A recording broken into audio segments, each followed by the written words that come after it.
რა გინდა ბიჭო, იცხოვრე, მაცხოვრე, არ ჩვენ ცხოვრობ, არ სხვა საცხოვრებ, არც გვაცხოვრებ. და პატარა ქვეყანებს ეს როგორ აირეკლება ხო საქართველოს. ამათ ვერ დაულაგებიათ ვერაფერი საქართველოს რა უნდა დაალაგო.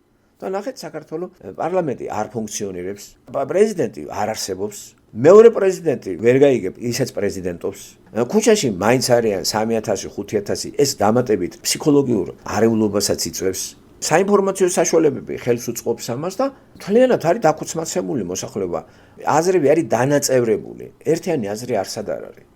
ჯერ ვერ გავიგეთ რას ვაწვევით, რა დემოკრატია საქართველოში. ან რა უნდა ბიძინას, ეს ბიძინა რას აშენებს, ეს ბიძინა ვინ არის, რატომ არის დამალული, ხო? აი, სად დადიან, რა ინვესტიციები აქვს.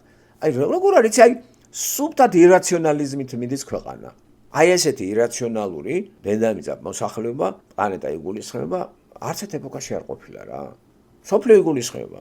აი იგივე ამერიკა ხა ტრამპის გამოსვლები, ეს მოხუცი კაცის გამოსვლებია, შეკაიფებულია თავის თავზე. ხო გითხარით, ბერჯელი გითხარით, ასაკში ადამიანს თუ ძალიან პლატონი არ არის და სოკრატე, ყოველთვის ლაპარაკობს თავის თავზე და რა მაგარია და რა სულ ყვება თავის ამბებს. 79 წლის კაცი ხარ. აი არ ვიცი ეს რა თმინდა ეგ შენი ზღაპრები კაცო. მე საქმე მინდა საქმე. ამერიკის ოცნება, ამერიკა ბრუნდება, სად ბრუნდება კაცმა არ იცის, ხო? იყო ტაშმანია და რა ვიცი, ვაშა და ურა და რა ყველაფერი იყო. და საათი და 40 წუთი პლაკატი მოვისმინე და ლოზუნგი. და ეგენი მე ისეთ ქვეყანაში ვარ. აი ეს ამერს ვისმენდი, მეც კი არაფერს. ახლა ახლო-წარსულში ბიზნესგან არ მოვისმინე ეგენი.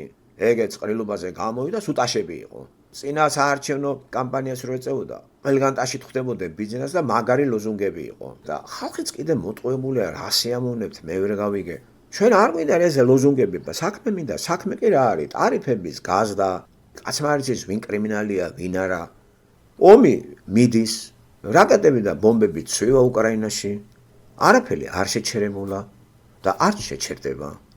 რა მოლაპარაკე მონაწავდეს მე ვერ გავიგე, აი რა ჯერჯერობით არის რაღაცა შოუ, რაღაცა დადგმები და მაგიტომ ვიძახი უკრაინა რუსეთის ამბებში უკრაინელები რუსებს საქმეს უკეთებენ. ზელენსკიმ პირდაპირ რუსებს გაუკეთა საქმე. მთლიანად ჩააბარებს უკრაინას და ამას თვითონაც ვერ აგრძნობს ეს პარადოქსით ესე ხდება მეგობრებო. დასავლეთი ამაში ხელს უწყობს და რატო უწყობს ხელს მე ვერ გავიგე. კიდევ ვიმეორებ, თუ ბოროტება რუსეთი რატო არ ემერთიანდებით მთელი მსოფლიოს ხალხი? რატომ არის განხეთქილება რა? არა და არ მოხდა გაერთიანება ამ საკითხშიც. გახლეჩილია მსოფლიო. პუტინი ზოგისთვის სიკეთეა, ზოგისთვის ბოროტება.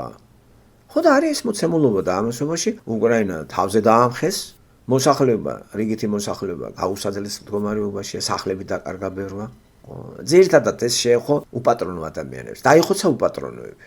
სახლი დაკარგა უპატრონოები. და პატრონი თუ დაკარგავს ორმაგად ამუნაზღაურებენ.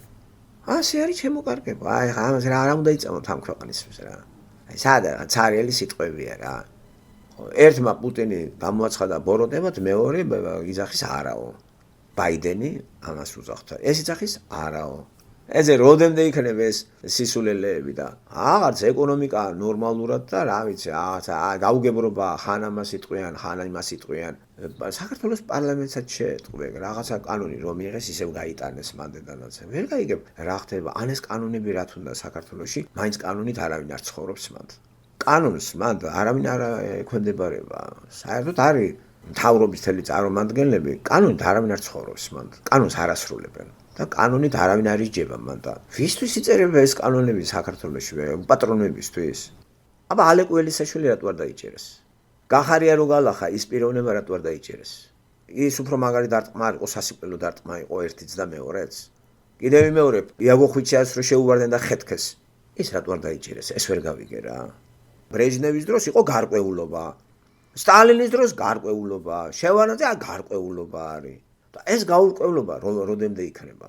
ზუსტად ამ გაურკვევლობაში ამერიკა ახლა.